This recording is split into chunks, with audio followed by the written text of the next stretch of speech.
warahmatullahi wabarakatuh. Salam guru penggerak.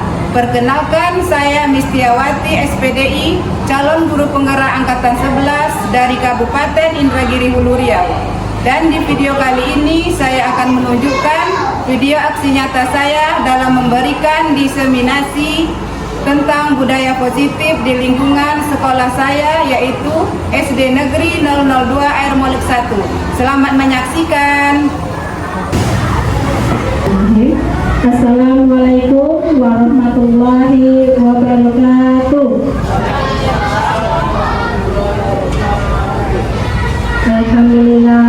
Alhamdulillahirabbil alamin. Wassalatu wassalamu ala asrofil anbiya'i wal mursalin wa ala alihi washabihi ajmain.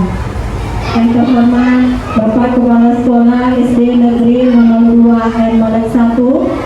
Yang terhormat Bapak Ibu Guru SD Negeri 002 Air Molek dan karyawan beserta staf, dan yang kami banggakan CGP Angkatan 11 Kabupaten Indragiri Hulu Riau.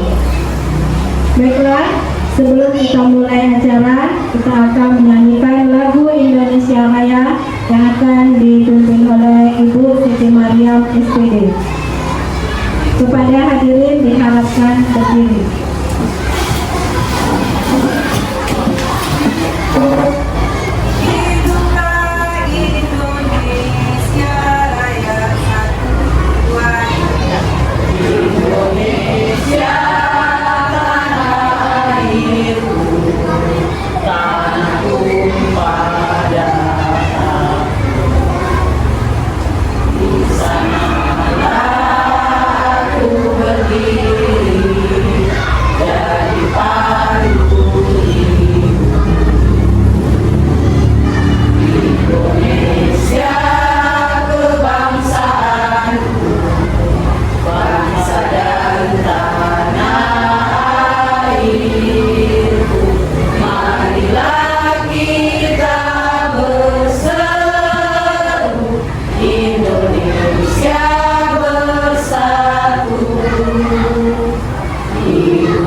Untuk Indonesia Raya, Indonesia Raya, merdeka, merdeka, tanahku, negeriku yang ku cinta. Indonesia Raya, merdeka, merdeka, hiduplah Indonesia Raya. Indonesia Raya, merdeka, merdeka, tanahku, negeriku yang ku cinta. Indonesia Raya, merdeka, merdeka, hiduplah Indonesia Raya. Hadirin dipersilakan untuk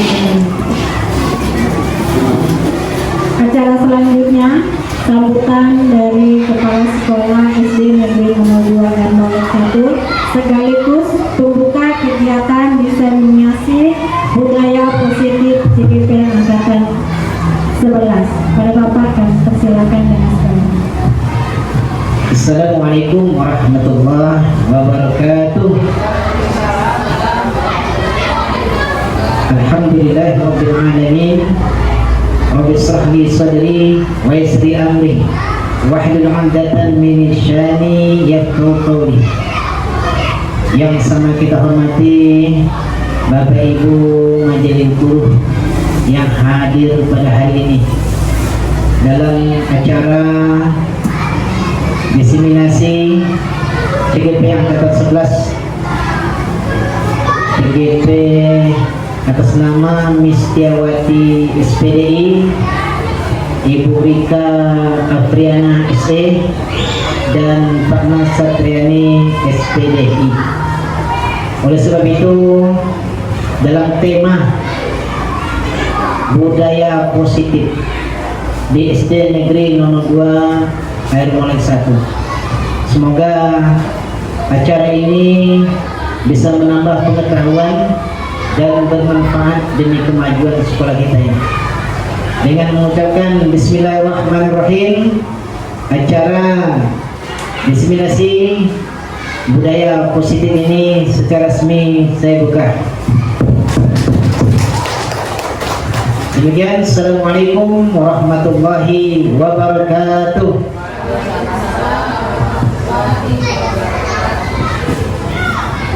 Acara selanjutnya penyampaian materi oleh TGP Angkatan 11. Yang pertama oleh Ibu Mistiwati, yang kedua Ibu Fatna Satriani, dan yang ketiga Rika Afriana.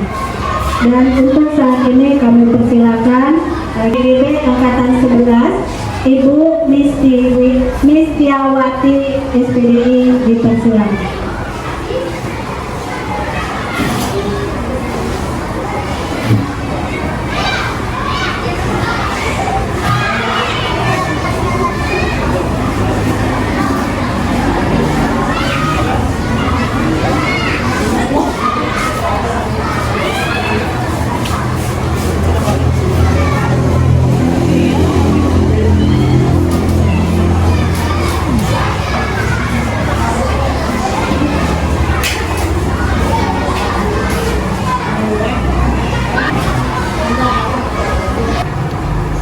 Bismillahirrahmanirrahim. Assalamualaikum warahmatullahi wabarakatuh. Waalaikumsalam warahmatullahi wabarakatuh.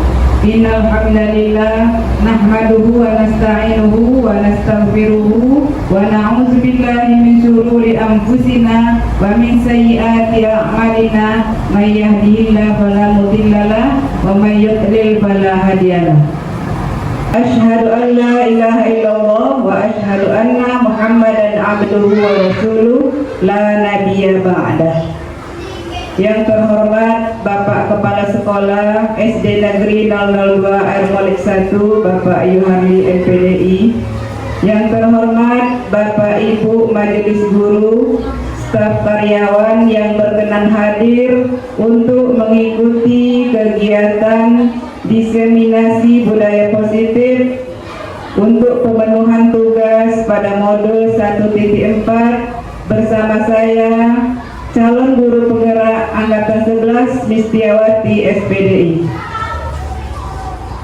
Puji syukur kepada Allah Subhanahu wa taala dengan mengucapkan alhamdulillahirabbil alamin.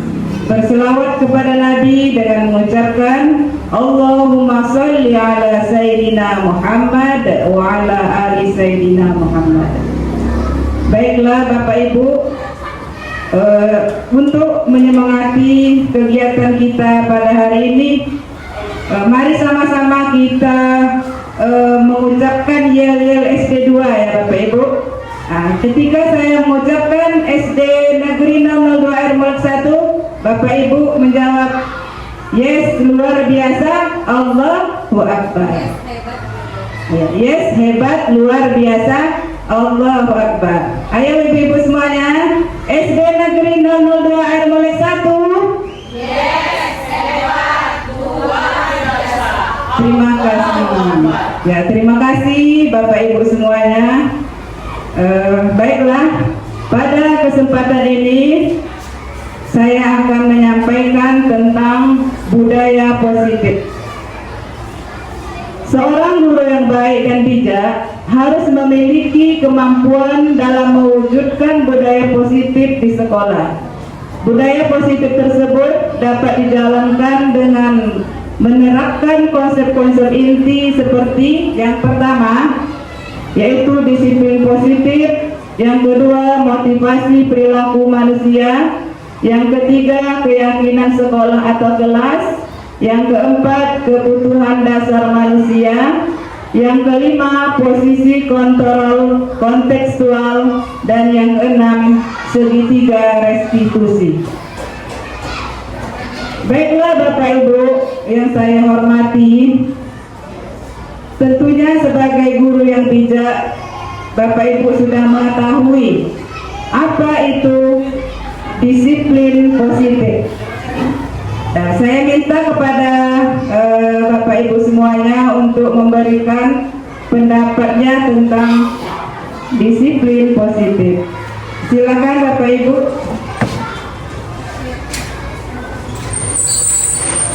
Ayo Ibu Nani Lestari dan Ibu Siti Maryam. Baik Bu, terima kasih atas waktu dan kesempatan yang diberikan. Kalau menurut saya disiplin positif itu adalah pembiasaan yang baik. Salah satu contohnya adalah anak ketika bertemu dengan guru itu bersalaman. Terus ketika kita memulai biasanya di dalam kelas ya Ibu, ketika di dalam kelas biasanya kita berdoa terlebih dahulu sebelum memulai pelajaran sama terakhir menutup pelajaran. Terus setiap jumpa teman kita juga mengucapkan salam, tersenyum, dan wajahnya tidak yang gimana itu Bapak Ibu, yang cemberut gitu. Pokoknya wajah senang yang dinampakkan gitu Bu. Luar biasa, tepuk tangan untuk Ibu Siti Maryam. Masih ada lagi Bapak Ibu yang mau mengemukakan pendapatnya? Silakan ya Ibu Fatma.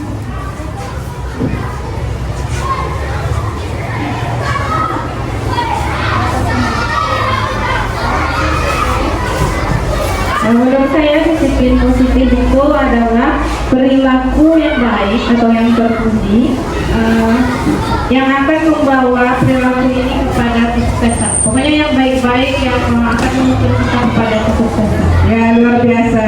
Terima kasih Bu Farna. Tepuk tangan juga untuk Ibu Farna. Nah, Bapak Ibu yang saya hormati, benar sekali apa yang disampaikan oleh Ibu Siti Maryam dan Ibu Fatna tadi, bahwa disiplin positif itu berkaitan dengan pembiasaan yang baik. Di samping itu juga disiplin positif adalah cara menerapkan sikap yang bertujuan untuk menumbuhkan kesadaran serta memberdayakan anak untuk menjadi anak yang mandiri, melakukan sesuatu tanpa iming-iming, hukuman, sogokan, ancaman maupun berbentuk hadiah. Jadi, di sini diharapkan disiplin akan membentuk karakter anak yang positif, kelak mampu mengontrol, menentukan sendiri mana tindakan yang harus dilakukan dan mana tindakan yang harus dihindari. Bapak Ibu, disiplin positif ini juga mengajarkan anak-anak didik kita untuk bertanggung jawab, kemudian tertib, hormat dalam berinteraksi dengan lingkungannya. Sebagai contoh, misalnya, kenapa anak-anak harus sekolah? Tujuannya adalah untuk belajar dan menjadi anak yang pintar. Nah, itu bukan karena paksaan, tetapi memang benar-benar atas kemauan sendiri karena mereka merasa butuh. Nah, Bapak Ibu, mengenai disiplin diri ini, harapannya adalah agar anak didik kita itu menyadari bahwa tindakan melakukan disiplin diri motivasinya dari dalam diri mereka sendiri tanpa adanya paksaan ataupun berupa konsekuensi dari orang lain, tetapi benar-benar dengan sadar melakukan tindakan tersebut atas kesadarannya sendiri. Nah, Bapak Ibu, disiplin positif ini banyak sekali. Kira-kira apa saja yang bisa diterapkan, disiplin yang bisa kita terapkan di sekolah kita ini, Bapak Ibu? Silakan Ibu Rika. Ya, kira-kira disiplin apa yang bisa kita terapkan di sekolah kita ini? Ibu Nani, Bu Swastika. Ya, Ibu, saya coba menjawab. Mungkin salah satu disiplin yang perlu ya. Yang pertama, masuk tepat waktu. Salah satu disiplinnya. terus berpakaian sesuai dengan peraturan yang sudah ada di sekolah. Mungkin seperti itu, Bu. Mohon maaf kalau salah. Betul sekali Bu Siti Mariam. Jadi karena banyaknya nilai disiplin yang yang terdapat, yang harus kita terapkan di sekolah kita ini, jadi semuanya itu sudah tercover di dalam profil pelajar Pancasila.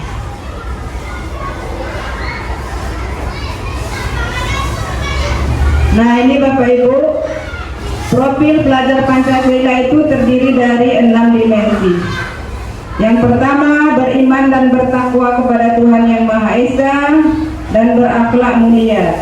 Yang kedua, mandiri. Ketiga, berwawasan global. Yang keempat, bergotong royong. Kelima, bernalar kritis. Dan yang terakhir, kreatif.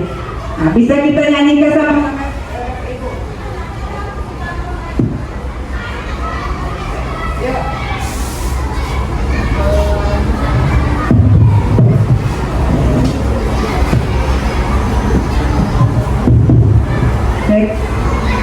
Yuk Bapak Ibu, mari sama-sama kita nyanyikan profil pelajar Pancasila. Pelajar Pancasila beriman dan bertakwa pada Tuhan Yang Esa dan berakhlak mulia. Kebinekaan global, gotong royong mandiri, kreatif dan kritis.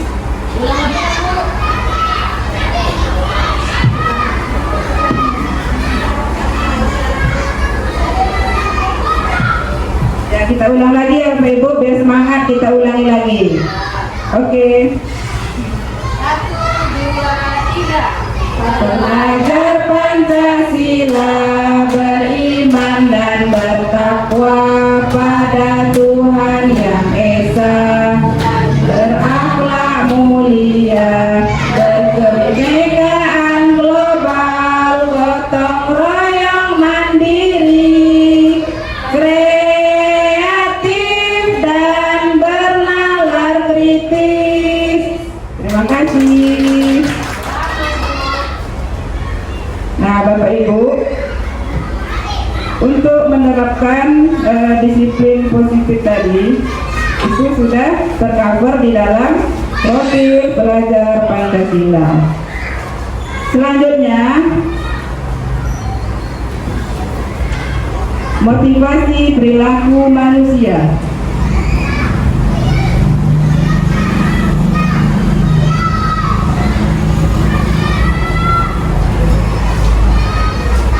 Bapak Ibu, motivasi perilaku manusia itu terdiri dari 3. Yang pertama, untuk menghindari ketidaknyamanan atau hukuman.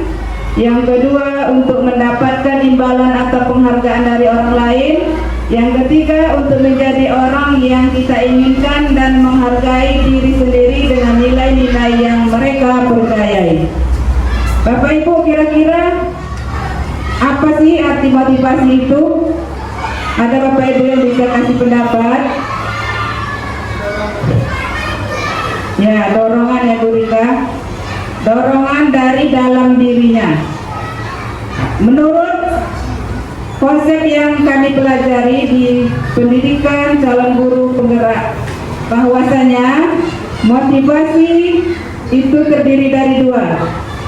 Adakah Bapak Ibu yang bisa menjawab sebelum saya jelaskan?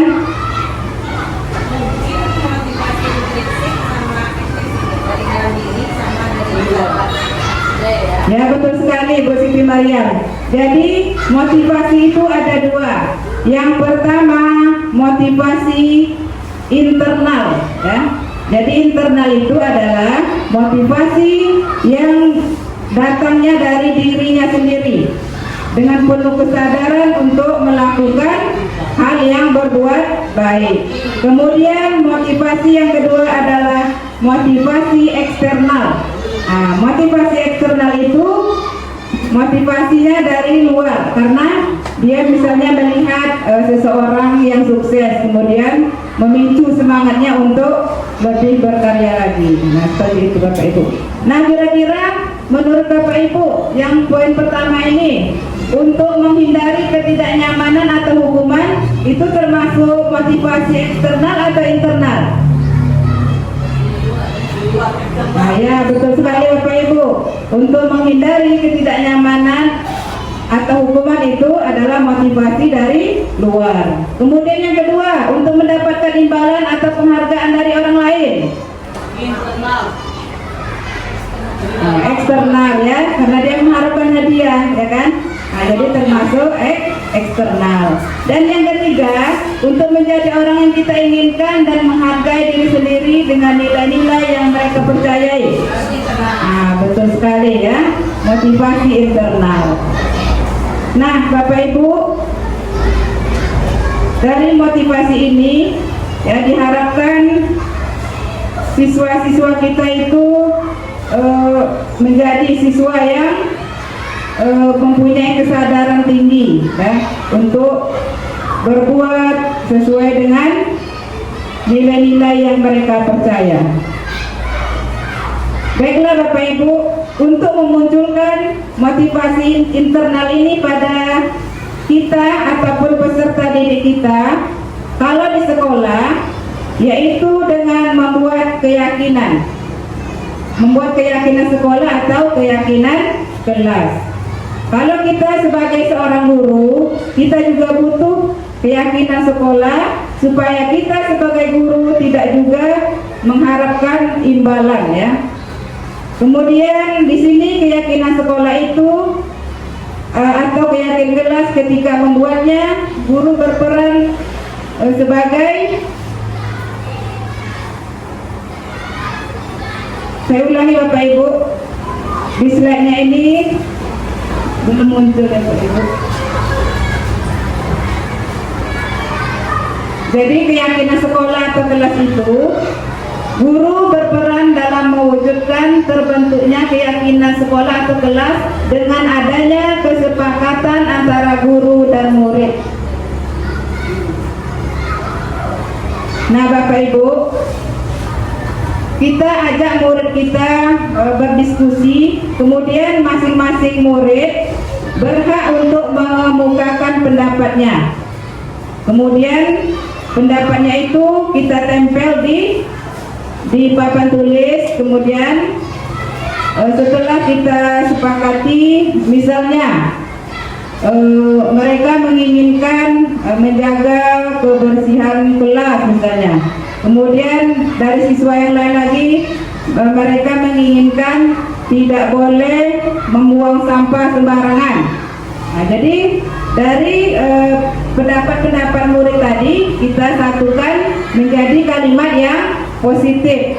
Nah, misalnya dari tidak boleh membuang sampah tadi kita jadikan kalimat positif, menjaga kebersihan.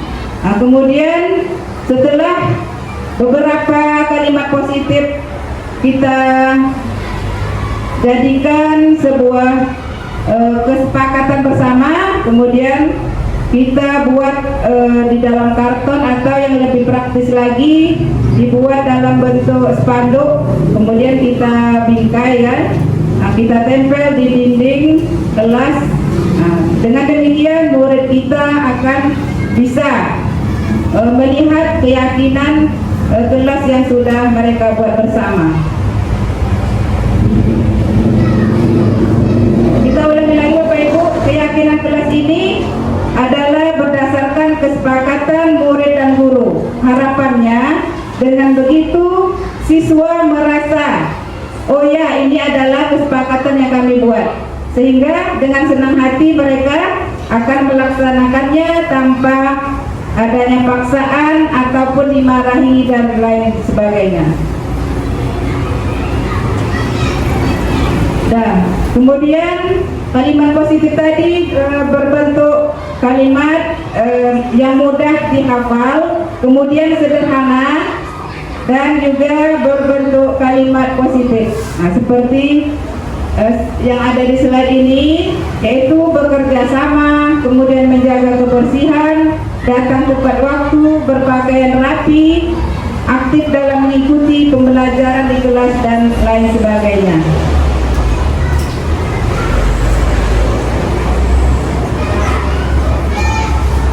Nah, Bapak Ibu, selanjutnya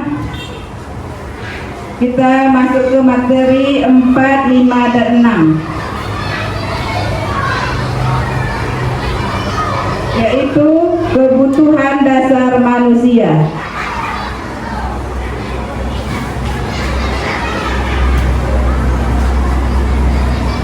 Nah, materi 4, 5, dan 6 ini adalah teknik untuk kita melayani atau membina atau turut serta menyelesaikan permasalahan atau persoalan yang terjadi pada anak didik kita. Yang pertama, kebutuhan dasar manusia.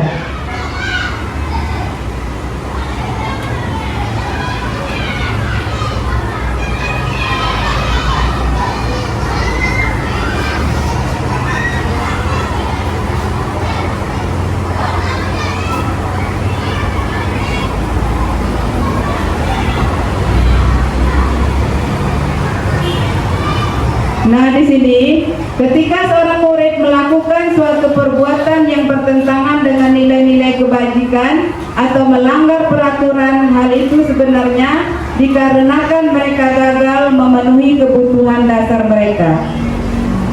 Nah, Bapak Ibu yang saya hormati, kira-kira apa sebenarnya kebutuhan dasar yang Bapak Ibu inginkan di dalam diri Bapak Ibu? Misalnya sebagai seorang istri, Ibu Dona silakan.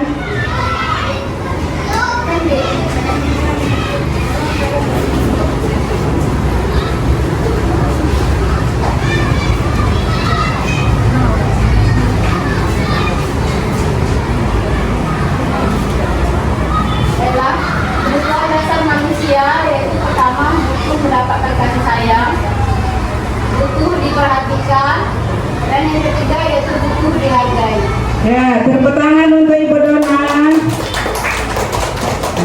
Mungkin ada lagi Bapak Ibu yang bisa kasih pendapat kebutuhan dasar apa yang Bapak Ibu perlukan. Ibu Nani. Sebagai rumah tangga, kita seorang istri perlu kebutuhannya itu seperti kebutuhan lahir batin ya. Ya, betul sekali. Ya, emang itu harus dipenuhi, gitu. Termasuk nafkah, kasih sayang tadi, perhatian, gitu. Itu memang perlu saling menghargai. Ya, betul sekali Ibu Nani. Tepuk tangan untuk Ibu Dona dan Ibu Nani. Jadi yang disampaikan ibu-ibu tadi itu benar sekali ya Bapak Ibu. Itu juga sesuai dengan teori yang kita pelajari, bahwa kita harus tahu kebutuhan dasar, karena setiap perilaku seorang anak itu berdasarkan kebutuhan dasar yang mereka tuntut. Kemudian misalnya seorang istri, misalnya Ibu Dona, dia tidak mendapatkan kebutuhan yang ia inginkan dari suaminya, misalnya tidak mendapatkan perhatian. Nah, kemudian Ibu Nani misalnya, dia tidak mendapatkan nafkah yang cukup dari suaminya, tentu dia akan bersikap negatif. Nah, misalnya cemberut, kemudian marah-marah. Nah, itu adalah dampak dari tidak terpenuhinya kebutuhan dasar yang dibutuhkan. Demikian juga dengan anak didik kita. Nah, misalnya anak didik kita itu berperilaku negatif.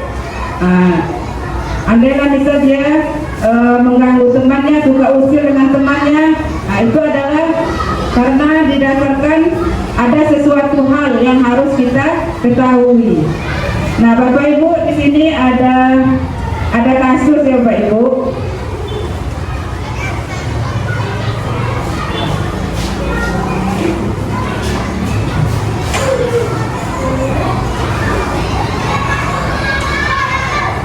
Sebelumnya kita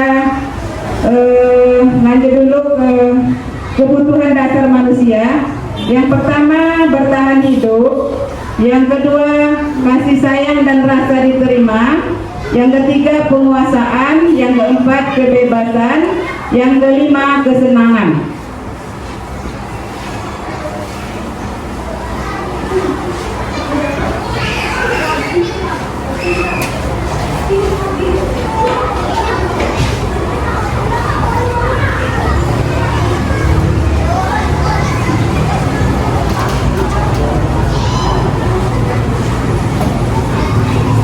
Bapak Ibu, ini ada kasus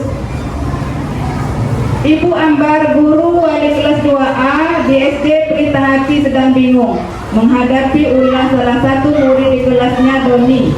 Beberapa anak di kelas 2A telah datang padanya dan mengeluhkan Doni yang seringkali meminta bekal makan siang mereka dengan paksa. Jika Anda menghadapi situasi seperti Ibu Ambar, apa yang akan Anda lakukan? Menurut Anda, kira-kira apa alasan Doni melakukan hal itu? Nah, Bapak Ibu, siapa yang bisa kasih pendapat? Seandainya Bapak Ibu berada pada posisi Ibu Ambar ini, ya silakan Ibu Rian. Bapak Rian. Terima kasih Bu. Pendapat saya akan mengambil anak tersebut, kemudian berdialog, menanyakan alasannya kenapa. Kita bakal dari temannya tersebut. Fungsinya jika dia tidak punya uang jajan atau seorang guru itu bisa memberi anak tersebut katanya secara ikhlas hal itu. Terus yang keduanya, menyampaikan kepada anak murid jika bekal temannya ada yang berlebih, bisa berbagi dengan temannya tersebut. Dan luar biasa Pak Rian. Betul sekali ya Bapak Ibu, apa yang disampaikan oleh Pak Rian tadi. Nah, jadi solusi yang pertama, kita panggil anak tersebut ya, kita panggil, kemudian anak tersebut kita ajak berdialog. Nah, kemudian kita menggali kebutuhan dasar. Kenapa dia melakukan hal itu? Kemudian dari penyelesaian kasus Doni ini akan memunculkan banyak penyelesaian yang bergantung pada kebutuhan dasarnya. Kita lanjut slide selanjutnya.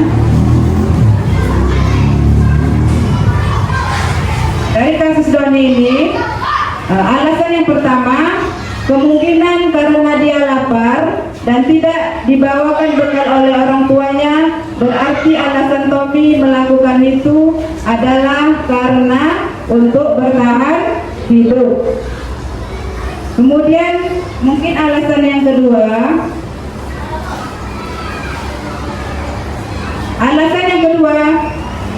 karena dia merasa senang temannya memperhatikan dia ketika temannya melaporkan tindakan itu pada gurunya dan gurunya membantunya sehingga orang tuanya memperhatikannya. Maka kebutuhan dasar yang sedang dipenuhi Doni adalah kebutuhan kasih sayang dan rasa diterima. Nah Bapak Ibu, ini juga memberikan pelajaran kepada kita bahwasanya seandainya situasi di kelas ada anak yang membutuhkan kasih sayang dan perhatian, mungkin kita itu harus menempatkan dia di posisi duduk paling depan misalnya gitu ya Pak Ibu. Kemudian kita juga memberikan dia tanggung jawab ya, sehingga mereka merasa dirinya itu ada di lingkungannya. Nah seperti itu Bapak Ibu. Kemudian alasan yang ketiga,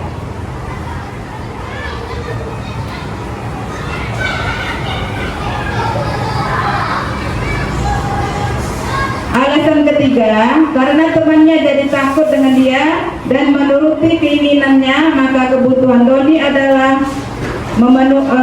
berusaha memenuhi kebutuhan akan kekuasaan. Nah, jadi karakter anak seperti ini, dia tuh ingin menjadi seorang yang penguasa.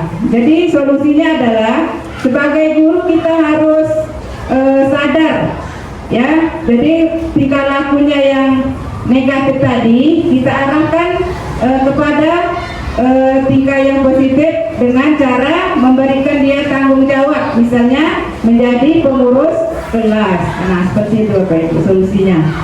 Kemudian alasan yang keempat,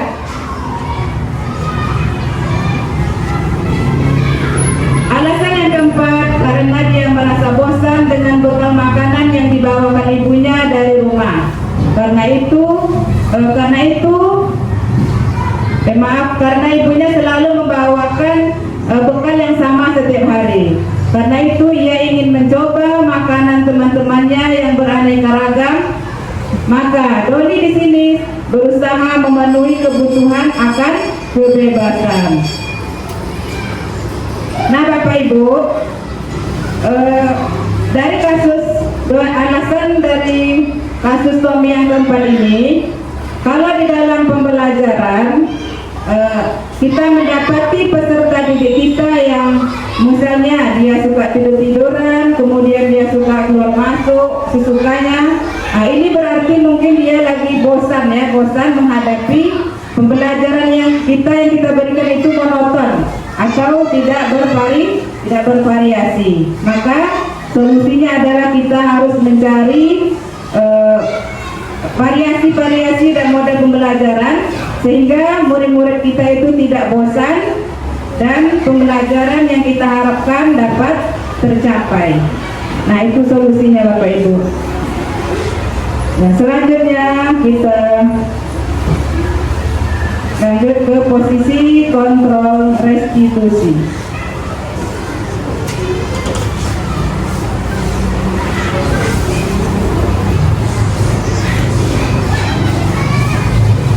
Bapak Ibu, posisi kontrol restitusi itu terdiri dari 5. Yang pertama, guru sebagai penghukum. Yang kedua, guru sebagai pembuat rasa bersalah. Yang ketiga, guru sebagai teman. Yang keempat, guru sebagai pemantau. Yang kelima, guru sebagai manajer.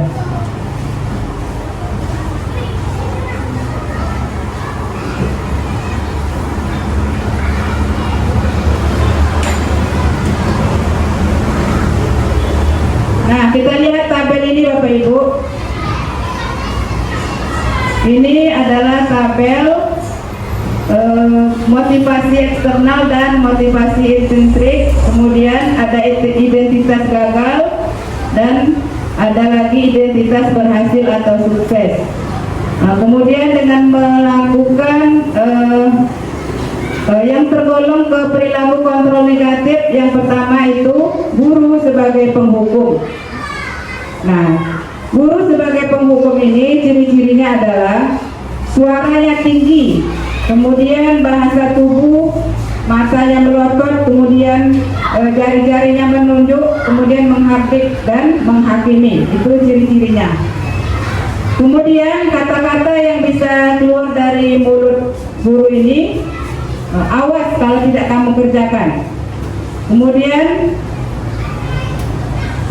dia mengatakan kalau tidak kamu kerjakan, tunggu saja akibatnya. Nah, itu kata-kata yang keluar dari seorang mulut penghukum. Nah, selanjutnya pembuat rasa bersalah.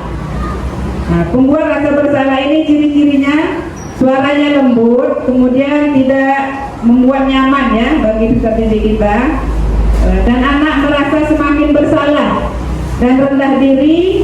Nah, dan akibatnya dari pembuat rasa bersalah ini, anak merasa semakin tidak percaya diri. Nah, dan kemudian akibatnya bisa jadi anak ini menyakiti dirinya sendiri ataupun orang lain. Kemudian yang posisi kontrol yang selanjutnya yaitu guru sebagai teman. Guru sebagai teman ini, posisi guru tidak menyakiti murid, namun akan tetap berupaya mengontrol murid melalui persuasi. Kemudian posisi guru sebagai murid ini ada nilai positifnya dan ada juga nilai negatifnya. Kalau dari segi nilai positif, berupa hubungan baik terjalin antara guru dan murid. Nah, kemudian dari segi negatifnya, bila suatu saat guru tidak membantu, maka murid akan merasa kecewa dan tidak mau berusaha lagi. Nah, itu kalau dari segi negatifnya. Kemudian perilaku kontrol positif selanjutnya yaitu guru sebagai pemantau. Guru sebagai pemantau di sini berarti mengawasi pada saat siswa sedang melakukan kegiatan, kemudian kita bertanggung jawab atas perilaku anak-anak yang kita awasi.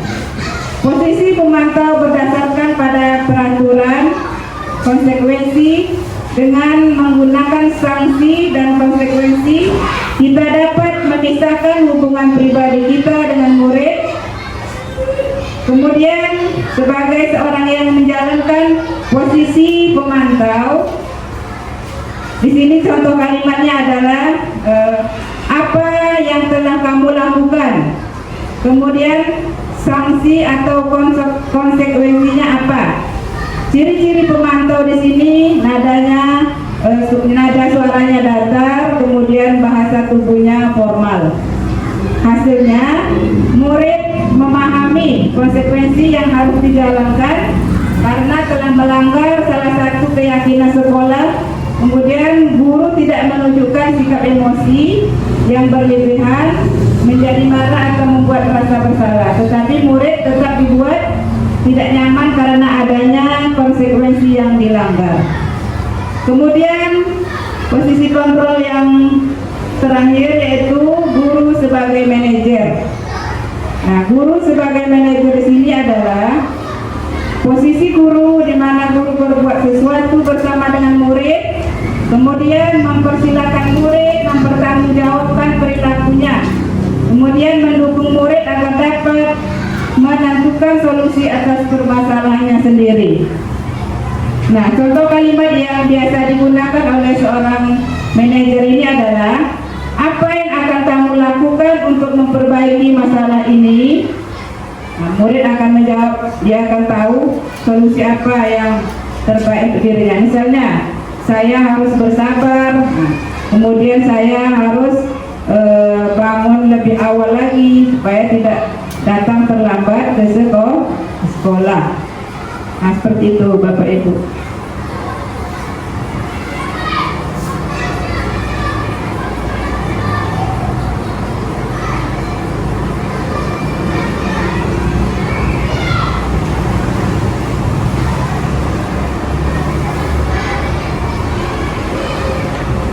Kita lanjut lagi ke segitiga restitusi.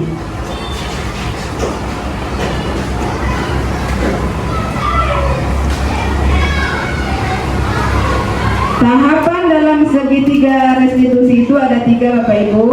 Yang pertama menstabilkan identitas, yang kedua validasi tindakan yang salah, yang ketiga menanyakan keyakinan.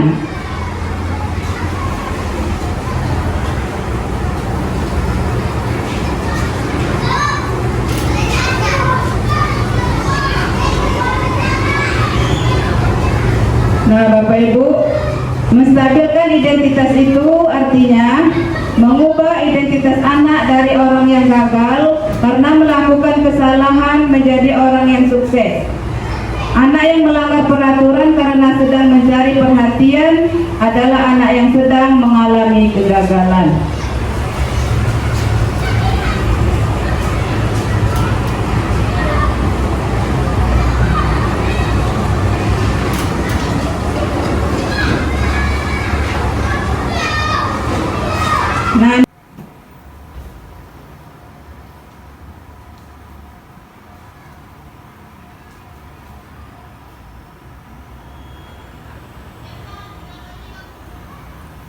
Nah, Bapak Ibu, ini ada contoh kasus yang terjadi di sekolah kita. Seorang anak yang bernama Sabrina sedang marah-marah kepada temannya Irfan karena Irfan ini mencontek hasil tugas yang sudah dia kerjakan. Ayo kita saksikan bersama-sama Bapak Ibu.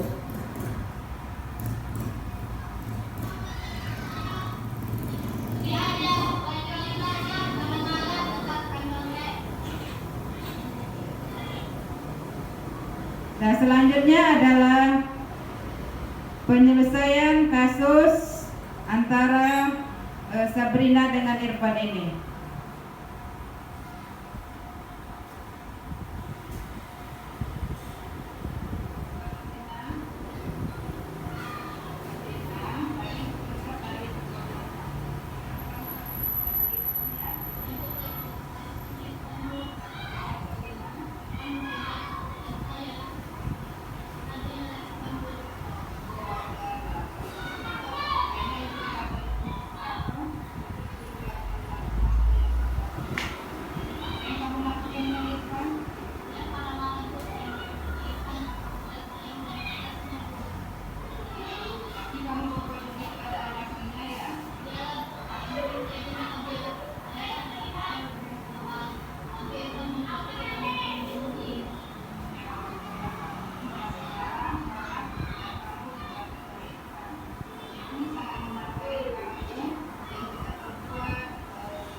Nah, Bapak Ibu, ini adalah contoh menyelesaikan kasus siswa dengan segitiga restitusi. Yang pertama tadi menstabilkan identitas. Ini maksudnya setelah kita panggil peserta didik kita yang bermasalah tadi, kemudian kita tenangkan dulu emosinya, kita redakan dulu emosinya, kemudian baru kita gali, ya. Kita gali atau memvalidasi tindakan yang salah, kita tanya alasannya mengapa dia berbuat seperti itu. Nah, kemudian kita dengarkan alasannya, kemudian selanjutnya kita memahami apa kenapa dia melakukan hal itu, tetapi kita tidak membenarkan apa yang sudah dia lakukan. Nah, yang selanjutnya adalah menanyakan keyakinan. Nah, contohnya, apakah yang kamu lakukan terhadap Irfan tadi sudah sesuai tidak dengan keyakinan kelas kita? Nah, tentu dia berdasarkan keyakinan kelas yang sudah disepakati bersama, perlakuan dia itu tidak sesuai dengan keyakinan kelas. Dan kemudian kita tanya lagi, keyakinan kelas apa yang sudah kamu langgar? Nah, tentu dia akan menyadari bahwa kesepakatan ataupun keyakinan kelas yang sudah dibuat yaitu menghormati antar teman. Nah, kemudian kita tanya lagi kita tanya lagi solusi bagaimana caranya menyelesaikan dari permasalahan tadi. Nah, kemudian anak itu akan menjawab dengan kesadarannya sendiri, saya harus bersabar dan menahan amarah saya. Kemudian jika ada teman yang mencontek, saya akan mengadukan kepada wali kelas ataupun guru bidang studi saya. Nah, dia sendiri sudah menemukan solusi dari permasalahan yang sudah terjadi. Nah, Bapak Ibu, di keyakinan ini kita meyakinkan peserta didik kita tidak mendikte, tidak mendikte apa yang harus dia lakukan, tetapi dia menyadari sendiri seperti yang sudah dilakukan pada dialog tadi. Nah, Bapak Ibu yang saya hormati, sebelum saya tutup diseminasi budaya positif ini, kira-kira pasti ada tidak pertanyaan yang akan disampaikan? Silakan Ibu Rika.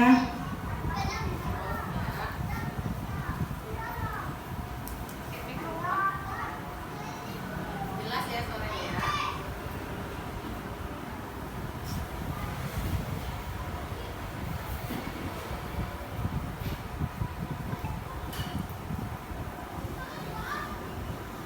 Oke, pertanyaannya bagaimana cara menerapkan keyakinan kelas supaya siswa-siswa atau peserta didik tidak lupa dengan keyakinan yang sudah disepakati bersama?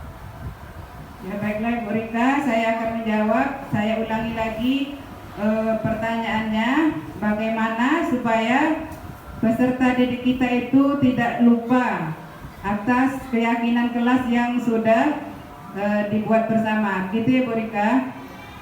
Nah, jadi di sini saya akan menjawab, bisa kita lakukan dengan cara yang pertama, setiap kali masuk ke dalam kelas itu kita baca sama-sama keyakinan kelas yang sudah disepakati bersama. Misalnya, saling menghormati, kemudian bersikap jujur dan bertanggung jawab, kemudian menjaga kebersihan kelas, menjaga ketertiban kelas, kemudian menerima perbedaan dan menjaga kelestarian lingkungan. Nah, itu kita bacakan setiap kali kita masuk. Kemudian dan kita pajang lagi di dinding kelas itu dengan kalimat-kalimat yang pendek saja, tidak perlu panjang-panjang sehingga mudah diingat. Nah, seperti itu Ibu Rika. Nah, Bapak Ibu yang saya hormati, dari pencapaian 6 konsep ini diharapkan budaya positif bisa muncul di sekolah kita. Kemudian jadi salah satu cara supaya budaya positif itu muncul pada diri siswa adalah dengan membuat keyakinan kelas. Di sini kan ada wali kelas. Nah, bisa kita mulai untuk kedepannya. Ya, tujuannya adalah supaya kita bisa mengontrol perilaku peserta didik kita. Kemudian seandainya muncul persoalan, maka kita akan tangani dengan 3 hal yang sudah disampaikan tadi, yaitu dengan segitiga restitusi. Kemudian kita harus mengetahui dulu kebutuhan dasar apa yang membuat mereka melakukan hal itu. Kemudian setelah diketahui, kita menetapkan posisi kontrol, baru menerapkan segitiga restitusi dalam menyelesaikannya. Selanjutnya adalah validasi tindakan yang salah. Di sini kita menggali alasan kenapa melakukan tindakan yang salah. Saat siswa merasa bahwa mereka dapat berbicara tentang kesalahan tanpa takut dihakimi, mereka akan lebih cenderung untuk berbicara terbuka tentang masalah yang mereka hadapi. Validasi tindakan yang salah adalah memahami dan mengakui perasaan siswa, bukan memberikan izin untuk terus melakukan kesalahan.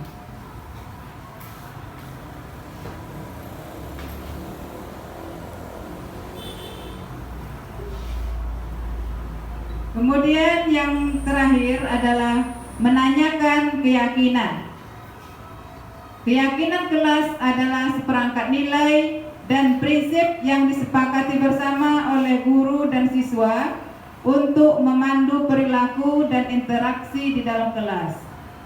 Tujuan menanyakan keyakinan kelas adalah tidak untuk mendikte apa yang harus ia lakukan, tetapi ia sendiri yang mengatakan sudah melanggar kesepakatan bersama. Baiklah Bapak Ibu, sebelum saya akhiri kegiatan ini, mari sama-sama kita tepuk semangat dulu Bapak Ibu. Tepuk semangat. Semangat.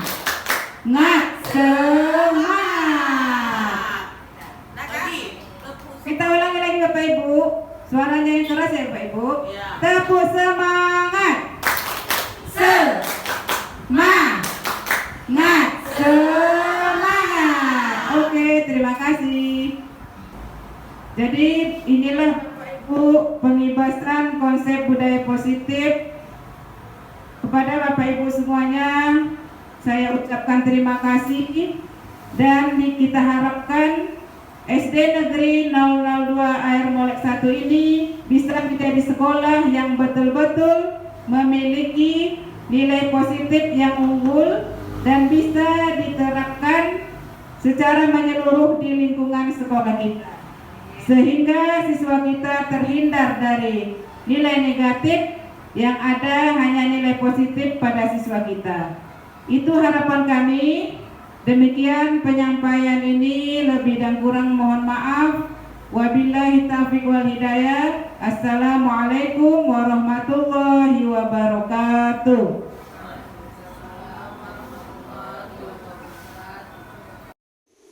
Demikianlah kegiatan diseminasi budaya positif yang dilakukan oleh CGP Angkatan 11 Kabupaten Indragiri Hulu. Semoga dapat memberikan dampak positif bagi kita semua, dan saya selaku pembacara saya akhiri dengan wabillahi taufiq wal hidayah. Assalamualaikum warahmatullahi wabarakatuh. Inilah video aksi nyata budaya positif yang saya lakukan di lingkungan sekolah saya. Semoga bermanfaat. Salam guru penggerak. Mari tergerak, lekas bergerak.